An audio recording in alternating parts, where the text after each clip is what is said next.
Hello everyone, welcome to my YouTube channel. My name is Dimple Kaushik और ये है Hindustani vocal music का पार्ट 2। तो इसके अंदर मैं आपको बहुत बेसिक और कुछ जीवनी बताने वाली हूँ।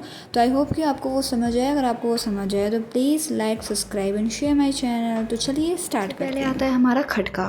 बेसिकली खटका होता क्या है, किसी एक स्वर को उसके आगे या पीछे के स्वरों के साथ शीघ्रतापूर्वक बोलने को खटका कहते हैं। ठीक है, यह क्रिया गायन को सुंदर और अलंकृत करने के लिए की जाती है। ठीक है, खटका किसे कहते हैं, किसी एक स्वर को उसके आगे पीछे के स्वरों के साथ शीघ्रता से बोलने को खटका कहते हैं। यह क्रिया गायन को सुंदर और अलंकृत करने के लिए की जाती है। अब आती है मुर्गी। मुर्गी किसे कहते हैं, द्रुत गति में 3 स्वरों को एक अर्धगोलाई बनाने को मुर्गी कहते हैं। ठीक है, द्रुत गति का मतलब होता है तेज स्पीड में। ठीक है, इसका मतलब होता है स्पीड में। ठीक है, यानी कि द्रुत गति में 3 स्वरों को एक अर्धगोलाई बनाने को मुर्गी कहते हैं। यह एक प्रकार का कण है। ठीक है, यह क्या है, यह एक प्रकार का कण है। इसको लिखने के लिए मूल स्वर के बाईं तरफ 2 स्वरों का कण दिया जाता है। ठीक है, कण दिया जाता है। जैसे कि एग्जाम्पल करने जरूरी है भाई, जैसे कि रे नी सा और धापामा, यानी अर्धव्रत बनाते हुए 3 स्वरों के द्रुत प्रयोग को मुर्गी कहते हैं। तो अगर हम इसका जुगाड़ निकालें तो हमें क्या पता चला कि भाई द्रुत गति में 3 स्वरों को एक अर्धगोलाई बनाने को मुर्गी कहते हैं। मुर्गी एक प्रकार का कण है। इसको लिखने के लिए मूल स्वर के बाईं तरफ 2 स्वरों का कण दिया जाता है। अब मैंने बताया था कण के अंदर कि कण 2 प्रकार के होते हैं। एक होता है अनुलग्न कण और एक होता है पूर्ण लगन कण। पूर्ण लगन कण मतलब होता है ऐसे कण जो कि मूल स्वर से पहले प्रयोग किए जाते हो। ठीक है, अनुलग्न कण होता है जो कि मूल स्वर के बाद प्रयोग किए जाते हो। तो यहाँ पे लिख रहा है कि जो मुर्गी है, इसको लिखने के लिए मूल स्वर के बाईं तरफ 2 स्वरों का कण दिया जाता है। 2 स्वरों का कण दिया जाता है। ठीक है, नेक्स्ट आता है आपका अलाप। अलाप क्या होता है, स्वरों को विस्तार पूर्वक होता है, बड़े ध्यान से, आराम से, विस्तार पूर्वक गाने व बजाने को अलाप कहते हैं। जो तान है उसे हम द्रुत गति में, स्वरों में और आकार में बोलने को तान कहते हैं। द्रुत गति का मतलब होता है बहुत स्पीड में। ठीक है, लेकिन अलाप का इसका उल्टा है। अलाप में क्या हो रहा है कि स्वरों को विस्तार पूर्वक गाने व बजाने को अलाप कहते हैं। ठीक है, या फिर कह सकते हैं दूसरे शब्दों में, किसी भी राग में वादी संवादी स्वरों को गमक, वन आदि का प्रयोग करते हुए स्वरों का गाना राग अलाप कहा जाता है। गाना उस राग का अलाप कहा जाता है। ठीक है, अलाप किसी भी राग का दृपन होता है, क्योंकि अलाप ही वह माध्यम है जो हमारे समक्ष किसी राग के स्वरूप को दर्शाता है। ठीक है, ओवरऑल हमें क्या पता चला कि स्वरों को विस्तार पूर्वक गाने व बजाने को अलाप कहते हैं। दूसरे शब्दों में, किसी भी राग में वादी संवादी को गमक, वन आदि का प्रयोग करते हुए स्वरों का गाना उस राग का अलाप कहा जाता है।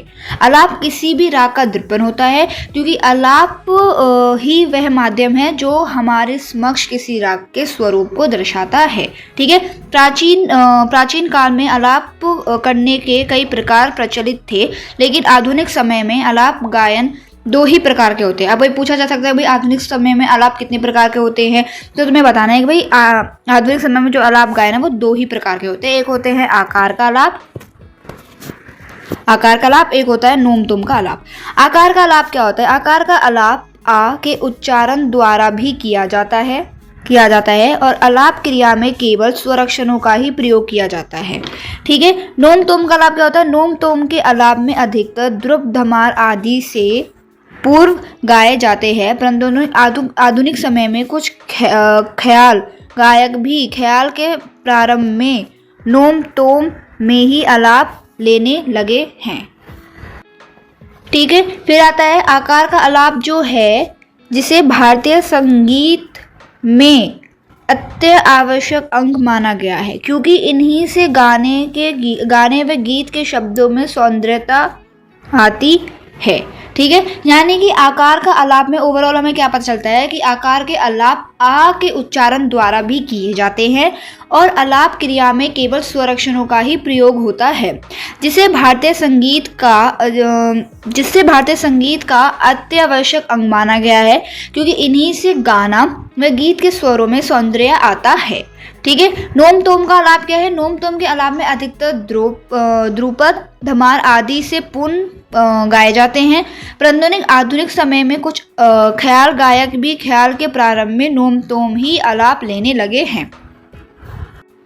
अब नोम तोम का आलाप किन अक्षरों द्वारा किया जाता है? तो कोई भी याद कर लो, ना, ने, तन, नत आदि अक्षरों के साथ किया जाता है। ठीक है,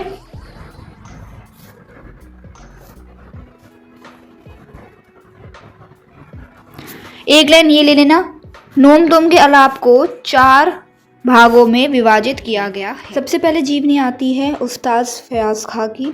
ठीक है, इसके अंदर क्या है, जो लाइन में मार्क कर रही हूँ वो लाइन करनी है। ठीक है, अब आप देख सकते हैं, अगर आपको थोड़ा और एक्सटेंड करना है या फिर अपने अकॉर्डिंग जैसे भी करना है। ठीक है, सबसे पहले आता है उस्ताद फयाज खां।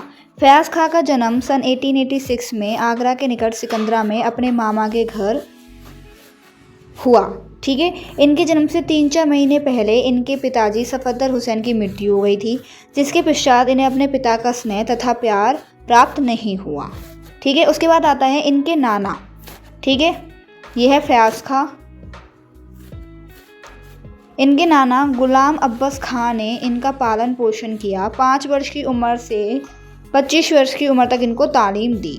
ठीक है, फयाज खां किशोर अवस्था होती है जो आपकी 12 to 22 समथिंग एज तक होती है। ठीक है, जिसे हम टीनेजर एज भी कह सकते हैं। ठीक है, फयाज खां किशोर अवस्था में ही अच्छा गाने लगे थे। कई स्थानों पर इनका कार्यक्रम रखा गया और उसमें ये सफल रहे। ठीक है, इनके गायन से प्रभावित होकर मौसू नरेश ने इन्हें सन 1906 में एक मेडल और सन 1911 में आफ्ताब मौसीकी से उपाधि सम्मानित किया। ठीक है, इसके बाद आप यहाँ से लिख सकते हैं कि कुछ समय बाद दरबार की आज्ञा लेकर खान साहब मुंबई, कोलकाता, लखनऊ तथा लाहौर के रेडियो स्टेशन पे अपने कार्यक्रम प्रसारित करते रहे। ठीक है, उसके बाद यहाँ से उनका व्यक्तित्व कैसा था? फयाज खां का व्यक्तित्व भी बड़ा प्रभावशाली था। लगभग 6 फीट का कद, बड़ी बड़ी मूछें, हष्ट-पुष्ट शरीर, साफा और शेरवानी से दूर से ही पहचाने जा सकते थे।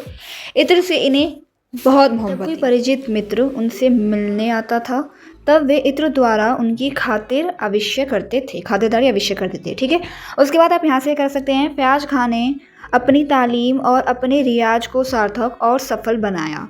ठीक है, उनके सुरीले कंठ ने भी उनकी गायन कला में उनका साथ दिया और उसमें 4 चांद लगाया। फयाज खां आगरा घराने के प्रसिद्ध गायक थे। ठीक है, हाँ, इतनी लाइन कर सकते हैं कि इसमें क्या है, बेसिकली जितना मैंने अभी ओवरऑल पढ़ाया है कि फयाज खां का जन्म 1886 में आगरा के निकट सिकंदरा में अपने मामा के घर हुआ था। इनके जन्म से 3-4 महीने पहले ही इनके पिताजी सफदर हुसैन की मृत्यु हो गई थी, जिसके कारण इन्हें अपने पिता का स्नेह प्राप्त नहीं हुआ था।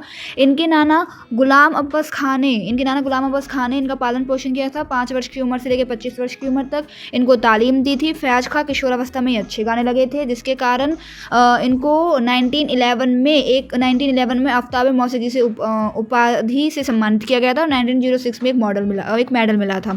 ठीक है, आगरा की अनुमति के साथ दरबार की आज्ञा लेकर जो खान साहब थे वो मुंबई, कोलकाता, लखनऊ तथा लाहौर के रेडियो स्टेशन पे अपना कार्यक्रम प्रसारित करते रहे थे। फिर इनके व्यक्तित्व के बारे में बता देना कि इनका जो व्यक्तित्व था वो बड़ा ही प्रभावशाली था। 6 फीट का कद था, लंबी लंबी मूछें थी या बड़ी बड़ी मूछें थी, पुष्ट शरीर था, साफा और शेरवानी से वे दूर से ही पहचाने जाते थे। ठीक है, इत्र से इन्हें बहुत ज़्यादा मोहब्बत थी। ठीक है, बेसिक तो तुम कर ही लोगे। इत्र से इन्हें बहुत ज़्यादा मोहब्बत थी। जब कोई परिचित मित्र या फिर जब कोई मित्र इनसे मिलने आता था, वे इत्र द्वारा उनकी खातिर अवश्य करते थे। ठीक है, फयाज खां ने अपनी तालीम और अपने रियाज को सार्थक और सफल बनाया। उनके सुरीले कंठ ने भी उनका गायन कला का साथ दिया और उसमें 4 चांद लगाया। फयाज खां आगरा घराने के प्रसिद्ध गायक थे। ठीक है, फिर यहाँ से कर लेना कि फयाज खान ने अपने जीवन कला में बहुत ही विंदिशों सीखी, ठीक है, विंदिशों सीखी, ठीक है। संगीत के साथ साथ कविता का भी इनको शौक था।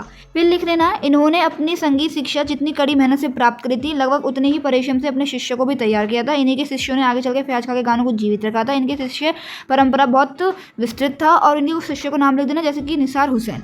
अब थोड़ा सरप्राइजिंग बात बताती हूँ कि जो निसार हुसैन है वो फयाज खां का स्टूडेंट है, लेकिन कृष्ण राव का वो टीचर है, ठीक है। जो कृष्ण राव है उनके वो टीचर है, तो मैं बाद में दिखाऊंगी जब मैं कृष्ण राव पढ़ाऊंगी, ठीक है। निसार हुसैन, अजमत हुसैन, शराफत हुसैन, या फिर अता हुसैन, मालिक जान, शंभू महाराज इत्यादि, कोई भी कर सकते हो तुम, ठीक है। अब आता है बड़े गुलाम अली खां, ठीक है। बड़े गुलाम अली खां, इसमें जो याद करने वाली बात है वो ये है कि किशोरावस्था में ही बड़े गुलाम अली खां के जो पिताजी थे उन्होंने दूसरी शादी कर ली थी। और फयाज खां में तुम कर सकते हो कि अगर तुम्हें याद करना है भाई कौन सा कैसे था, तो फयाज खां में जो उनके पिताजी थे उनके जन्म से 3-4 महीने पहले उनकी मृत्यु हो गई थी, ठीक है। बड़े गुलाम अली खां का जन्म 1902 में लाहौर में हुआ था। इनके पिताजी अली बख्श व चाचा काले खां पंजाब के कसुन नामक गांव के निवासी थे। पंजाब घराने के प्रसिद्ध गायक थे। गुलाम अली खां के 3 भाई थे, ठीक है। गुलाम अली खां के यानी कि इनके कितने थे, 3 भाई थे, बरकत अली खां, मुबारक अली खां, अमान अली खां। अब कैसे याद कर सकते हैं, बरकत मतलब होती है जब बहुत सारा पैसा आता है, मुबारक जब आप किसी को मुबारकबाद देते हैं, अमान अब वो तुम अमान से कुछ भी लगा रहे हो, उसका मुझे इतना क्लियर नहीं, ठीक है। बात करते हैं घर में संगीत का वातावरण होने के कारण। संगीत का वातावरण हर वक्त चाचा भी इनके संगीत में थे, पापा भी इनके पिताजी भी इनके संगीत में थे, तो घर में बहुत ज़्यादा संगीत का माहौल होता था, जिसकी वजह से इन्होंने भी बचपन में ही अपने चाचा काले खां से इन्होंने गायन सीखा, ठीक है। किशोर अवस्था में ही इनके पिताजी, कौन थे इनके पिताजी, अली बख्श, ठीक है। इन्होंने क्या कर ली थी, दूसरी शादी कर ली थी। सौतेली माँ का व्यवहार बड़े गुलाम अली के साथ कुछ खास नहीं था, ठीक है। ये है तुम्हारे बड़े गुलाम अली खां। यहाँ पे आता है कि जो सौतेली माँ था उनका व्यवहार इनके प्रति कुछ अच्छा नहीं था, इसीलिए इनकी सगी माँ ने एक दिन कहा, गुलाम अली तू किसी तरह सारंगी बजाना सीख ले, क्योंकि अब तुझे ही कमाई करके मेरा और अपने भाई का पेट भरना है। माताजी की यह बात उन्हें हृदय से चुभ गई और वे सारंगी बजाना सीखने लगे। सारंगी की शिक्षा प्राप्त करने के बाद इन्हें जहाँ तहाँ सारंगी बजाने का काम मिलने लगा, ठीक है। काम मिलने लगा। उससे जो आमदनी होती थी वो उसके द्वारा माँ बेटे अपना पेट भर लेते थे। कुछ समय बाद गुलाम अली मुंबई आ गए। वहाँ पर इनकी मुलाकात सिद्दी खां से हुई, ठीक है। किससे मुलाकात हुई, सिद्दी खां से मुलाकात हुई, ठीक है। उसके बाद क्या है हुई, ये उनके पास गाना सीखने लगे। पंजाब में कुछ समय तक अपना गाना सुनाने के बाद इनका नाम पहली बार कोलकाता के संगीत सम्मेलन में प्रसिद्ध हुआ और इन्होंने काफ़ी ख्याति प्राप्त हुई। इसके पश्चात भारत के अन्य कई स्थानों को इनको निमंत्रण मिलने प्रारंभ हो गए, ठीक है। तो वहाँ स्टार्टिंग से लेके आपको ये यहाँ तक याद करना है।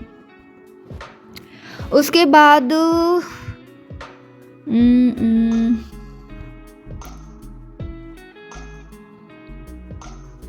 यहाँ से महात्मा गांधी ने भी इनका गायन सुना, ठीक है। महात्मा गांधी ने भी इनका गायन सुना, इन्हें प्रशंसा पत्र भी दिया था, ठीक है। इनका गाना सुन के इन्हें प्रशंसा पत्र भी दिया था।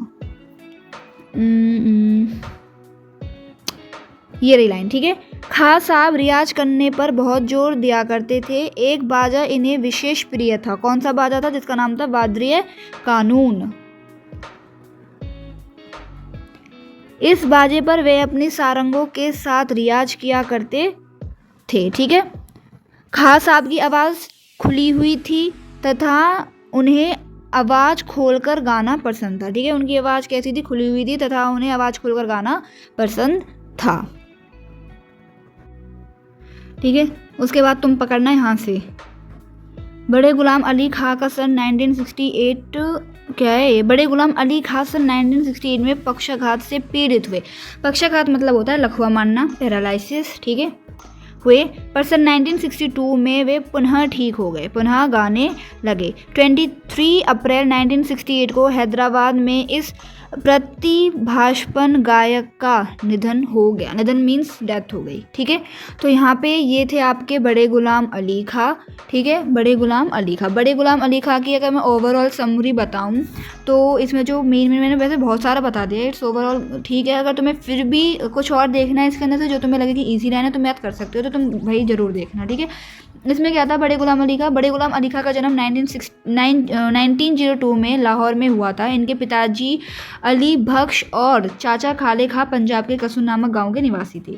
पंजाब घराने के प्रसिद्ध गायक भी थे, ठीक है। गुलाम अली खां के 3 भाई थे, बरकत, मुबारक और अमान अली खां, ठीक है। घर में संगीत का वातावरण होने के कारण इन्होंने भी बचपन में अपने चाचा खाले खां से गायन सीखा था। किशोरावस्था में इनके पिताजी ने दूसरी शादी कर ली थी, जिनकी सौतेली माँ का व्यवहार इनके साथ कुछ अच्छा नहीं था। इसीलिए इनकी सगी माँ ने एक दिन इनसे कहा कि गुलाम अली तू सारंगी बजाना सीख ले, क्योंकि अब तुझे मेरा और अपने भाई का पेट भरना है। फिर इन्होंने सारंगी बजानी सीखी। सारंगी बजाने के बाद इन्हें यहाँ तहाँ कुछ काम मिलने लगा, जिससे जो आमदनी होती वो माँ बेटे अपना पेट भरने लगे, ठीक है। कुछ समय बाद बड़े गुलाम अली खां मुंबई आ गए। वहाँ इनकी मुलाकात सिद्दी खां से हुई। सिद्दी खां से गाना सीखने के बाद पंजाब में कुछ समय तक अपना गाना सुनाने लगे और पहली बार इनका नाम कोलकाता के संगीत सम्मेलन में प्रसिद्ध हुआ और इन्हें काफ़ी ख्याति प्राप्त हुई। ख्याति का मतलब होता है काफ़ी फेम मिला उस टाइम पे, ठीक है। इनके पश्चात भारत के अन्य के स्थानों पर इनको निमंत्रण मिलने प्रारंभ हो गए। महात्मा गांधी ने भी इनका गाना सुना और इन्हें प्रशंसा पत्र लिखा, ठीक है। उसके बाद आता है कि जो खां साहब थे उनको रियाज करना बहुत पसंद था। उनका एक बाजा इन्हें विशेष प्रिय था जिसका नाम है बादरे कानून। इस बाजे पर वे अपनी सारंगों के साथ रियाज किया करते थे, ठीक है। खां साहब की आवाज़ खुली हुई थी और इन्हें आवाज़ खोलकर गाना पसंद था। उसके बाद आता है कि बड़े गुलाम अली खां सन 1961 में पक्षाघात से पीड़ित हुए थे, यानी कि इनको लकवा मार गया था, पैरालिसिस हो गए थे। सन 1962 में वे पुण्य गाने लगे थे, मतलब दोबारा गाने लगे थे। और 23 अप्रैल 1968 को हैदराबाद में इनका क्या हो गया, निधन हो गया, यानी कि डेथ हो गई। तो आई होप कि आपको ये दोनों जीवनी समझ आई होंगी। उसमें एक जीवनी रह गई है, वो है कृष्ण राव की, वो मैं नेक्स्ट वीडियो में बताऊंगी, ठीक है।